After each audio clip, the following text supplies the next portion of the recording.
Social work and helping kids, and especially kids in foster care, has always been a passion of mine. I've worked in treatment foster care before, and most of my experience as a social worker has been working with kids who have been traumatized in the past. When I became disabled and I was unable to work, it was very devastating to me. Being a social worker really was part of my identity. So when I was unable to work, I just became so wrapped up in my disabilities and trying to manage myself. I've been thinking about that I want to get back into the work. I want to get back into helping kids in the community.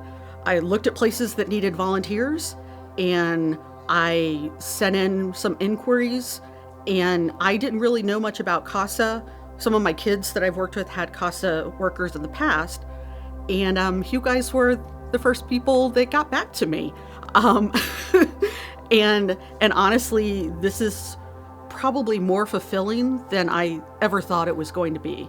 A lot of the training I felt I already had, but learning a lot about what was going on in foster care in West Virginia was very new to me. I thought that I would just show up and be like, okay, I know how to advocate. I know how to work with the court system. I know how to work with non-compliant parents or kids that didn't really want to be bothered by working with someone who said that they cared about them, because they've already had so many people that said that they cared for them and they were let down. So I showed up, and it was, considering how bad 2020 was, it really was so inspiring, and being able to be part of an organization that didn't shut down, but was still serving their community, was still caring about kids, and doing home visits and being face to face. It was something that I couldn't think that I'd be able to do. When I started going through the CASA training, Fostering Futures was mentioned, and I was like, this is amazing. These are the skills that kids need.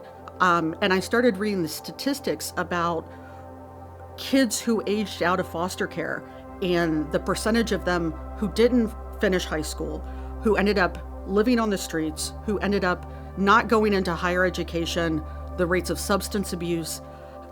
And my passion is really working with teenagers.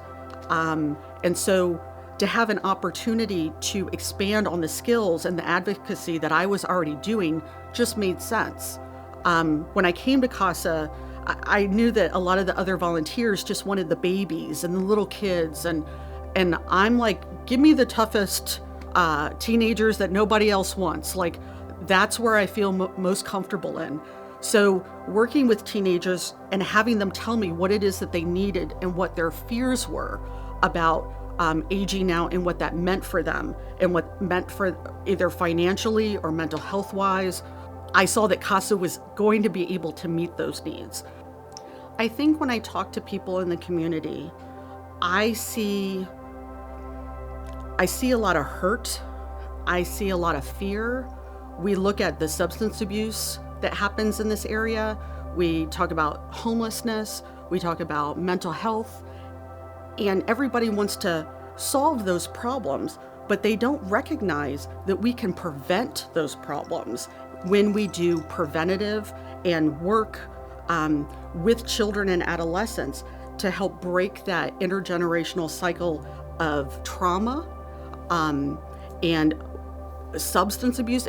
If they're able to see hope, kids can go off and do amazing things. And in order for them to have hope, they need people like us in their life telling them that they're worthy, that this wasn't their fault, and that they're going to get beyond this. Things get better. And so I think it's when I'm talking to a potential person that wants to become a volunteer, I'm like, do you understand the impact? Just showing up for a kid over and over and over again, even if they get bounced around from foster home to foster home, you are still their rock. You are there to talk them through the scary things, to help them with coping skills, and kind of work through what unhealthy and toxic relationships and traits that are going to affect them as adults we get to go in there and we get to stop this. We get to tell them that things get better. And that is one of the most important jobs that a person can have in a child's life. Why would you not want to do it? I just love doing this. It's really giving me a purpose and enriching my life in a way that I didn't expect.